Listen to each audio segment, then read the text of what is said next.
Sebuah petunjuk terkadang datang dari sudut yang tidak terduga. Dan ini yang dialami detektif Cordelia Cup. Orang misterius yang ingin menemuinya adalah seorang anak remaja bernama Fusi. Penggemar berat Gedung Putih yang telah mengamati kejadian di 1600 Pennsylvania Avenue sejak jam 6 sore dari kamarnya di puncak hotel di seberang jalan Gedung Putih. Sebenarnya dia akan melakukan tur sekolah ke Gedung Putih, tapi entah alasan apa dibatalkan. Yang kita tahu itu karena pembunuhan. Dia akan memberikan informasi apabila Cordelia memberinya imbalan tur ke Gedung Putih. Cordelia mengalah untuk hal ini. You have a business card that has all my information on it. Fusi memberitahu Cordelia bahwa sekitar jam 9:46 malam dan kemudian lagi pada jam 9:51 malam, dia melihat lampu merah berkedip-kedip berasal dari kamar 301 yang diketahui adalah kamar yang direnovasi dengan bercak darah yang baru ditemukan di alas dinding. Lampu-lampu itu bergerak naik turun dan maju mundur seolah-olah mengenai seseorang. Namun Edwin dan Agent Trust berpendapat bahwa itu bisa jadi masalah lampu rem, di mana lampu rem dari mobil yang lewat terpantul di jendela Gedung Putih, yang merupakan masalah yang biasa. Tetapi Cordelia tidak sepenuhnya mempercayainya, karena Fusi orangnya cukup teliti. Secara khusus hanya mencatat 2 kali ia melihat lampu merah ini meskipun ia mengamati selama berjam-jam.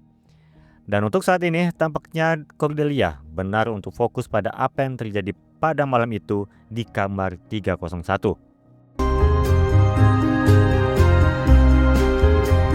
Jam sudah menunjukkan 4:30 pagi. Waktu Cordelia untuk menahan semua orang di Gedung Putih tidak banyak.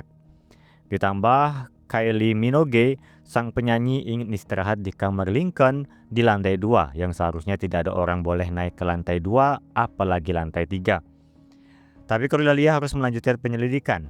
Pertama-tama tentu adalah Harry Hollinger, yang kamarnya berdepanan dengan kamar 301. Dia tidak pernah masuk ke sana karena kamar itu direnovasi. Ketika Cordelia mengatakan kamar itu sengaja dibuat direnovasi supaya tidak ada yang menginap, mengetahui hal itu, Harry justru memarahi Perry Morgan dan Elliot karena mereka berarti sengaja supaya adiknya tidak bisa menginap di sini. Harry, that's my sister! I know, it's not about her personally. Selanjutnya adalah Nan Cox. Dia mengaku tidak pernah keluar kamar selama sebulan ini. Dia lebih baik menonton TV daripada keluar bertemu Morgan. Tapi volume suara TV itu terlalu besar.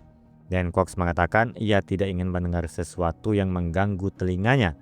Contohnya adalah pertengkaran baru-baru ini antara Abby Winter dan Trip Morgan. Abby? And? Alhasil interogasi lanjutan adalah Trip Morgan, tapi dia mengaku tidak demikian. Dia sengaja menyumbat toilet untuk segera diperbaiki. Winter datang dan memanggil staf yang bertanggung jawab. Hubungan mereka sangat baik dan langsung dibantah kesaksian staf lainnya. Cordelia pun ingin tahu bagaimana adik presiden ini bisa tinggal di Gedung Putih selama 9 bulan. AB didn't think like that. He was too much of a professional. We hated each other. True. Ini berawal dari pasca masa kampanye. Trip melakukan perjalanan sampai ke Tiongkok dan tertahan di sana. Morgan harus menyelamatkannya dengan politik dan memberi Trip 2 pilihan. Tinggal di Gedung Putih atau pergi, tapi jika melanggar hukum lagi, Trip akan menanggung sendiri. Pilihan yang mudah untuk Trip memilih tinggal di Gedung Putih secara gratis. Nyatanya, semua urusan Trip diurus oleh Winter. Trip banyak melanggar kebijakan di Gedung Putih. Dia tidak bisa menempatkan diri sebagai tamu. Meskipun Haney mengatakan Trip akhir-akhir ini berubah, tapi dia berulah kembali saat malam ini. Yaitu, tidak diundangnya dia saat jamuan kenegaraan. What happened tonight? Otomatis, pertanyaan dilayangkan kepada Perry Morgan. Mengapa dia tidak mengundang adiknya sendiri? Cordelia harusnya tahu mengapa Trip tidak diundang, dan Perry mengatakan Trip lah yang tidak mau datang. Namun flashback menyatakan sebaliknya. Perry berusaha menekan Trip agar tidak datang melalui telepon. Sementara Trip sendiri sebenarnya sudah memakai setelan untuk jamuan negara.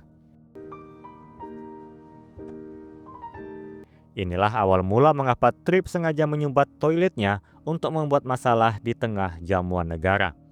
Setelah informasi itu didapat, mereka kembali ke Tripp sehingga Tripp harus menceritakan yang sebenarnya. Pertengkaran Tripp dengan Winter malam tadi tidak hanya tentang toilet, tapi juga barang-barang di Gedung Putih yang hobi dicuri Tripp untuk ditaruh di kamarnya.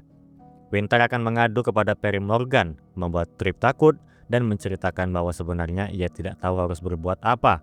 Kakaknya seorang presiden, sementara dia adik yang tidak berguna.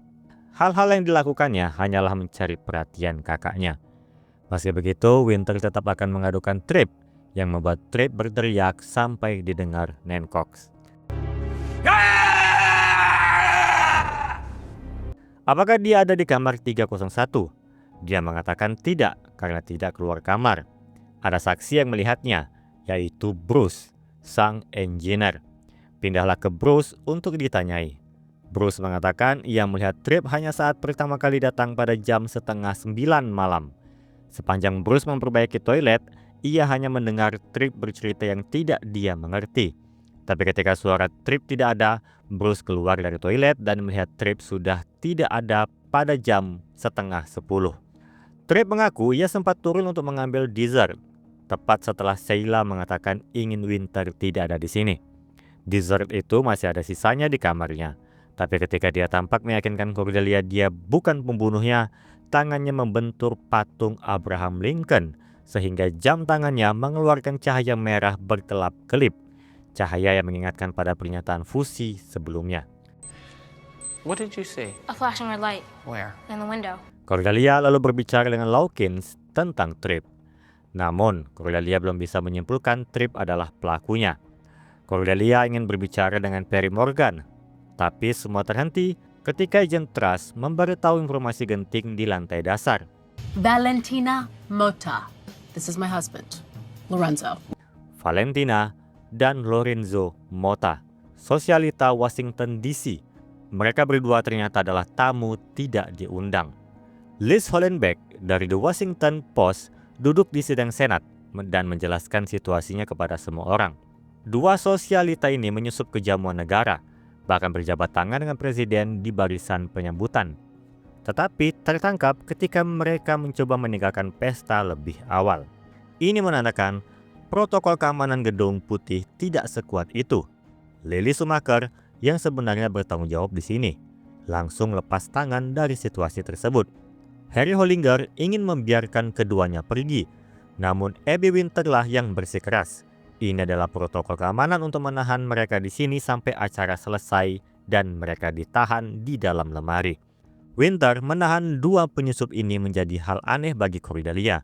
Henny pun mengatakan mungkin Winter merasa sedang dijebak agar disalahkan, tidak bisa menjalankan protokol keamanan dan kemungkinan bisa dipecat. Siapa yang ingin menjebaknya? Henny mencurigai Harry Hollinger. There's something I should have told you about Harry and AB. Sehari sebelum jamuan makan malam kenegaraan, Winter pergi ke ruang perjanjian untuk memberitahu Harry, Kepala CIA, Oliver Wood, dan Industrial Australia, Walpole Bing, bahwa Presiden Perry Morgan akan terlambat untuk pertemuan mereka. Sebagai bagian dari pekerjaan, Winter menyelinap ke ruangan tempat ketiga pria itu sedang berbicara dan menunggu dalam diam sejenak untuk berbicara. Sayangnya, Bing melihat Abby berdiri di sana, mengira dia telah memata-matai dan marah kepada Winter. Get the fuck out! David Rylance, tersangka pada episode kedua, memberitahu Cordelia bahwa Walpole Bing pernah satu sekolah dengan Harry. Tidak hanya itu, dia sangat kaya dan orang yang cukup buruk. Saat Winter meninggalkan ruangan, Harry marah, mengikutinya ke kantornya. Winter meyakinkan Harry bahwa dia tidak mendengarkan. Memang tugasnya untuk tidak mendengarkan di ruangan tempat diskusi penting berlangsung. Para staf lain pun melakukan hal yang sama karena sudah dilatih. Let's say you want to ask me about something they're talking about. I could not tell you. Tetapi itu justru membuat Harry semakin curiga bahwa dia sedang dimata-matai. Harry berkata kepada Winter, "Tutup mulutmu," sebelum pergi dengan menghentakkan kaki dan itu jelas merupakan ancaman. Henny kemudian masuk ke kantor Winter dan mendapati cerita apa yang sedang terjadi. Itulah alasan mengapa Harry menatap Henny dengan sinis pada episode pertama. Sekarang, tersangka di episode ini bertambah 2, Trip Morgan dan Harry Hollinger. Cordelia harus menyusun potongan-potongan ini menjadi satu. Dan di timeline saat ini, di Gedung Senat, sebagai scene penutup, Senator Biggs menyusun kembali timeline para tersangka. Para saksi yang duduk di sini menceritakan kesaksiannya. Tapi, ada satu pertanyaan yang ingin dia tanyakan. Satu-satunya orang yang bertanggung jawab pada kasus ini, tapi menjadi satu-satunya orang yang tidak duduk di sidang ini. Ia ingin tahu di mana Cordelia Cup. Where is Cordelia Cup?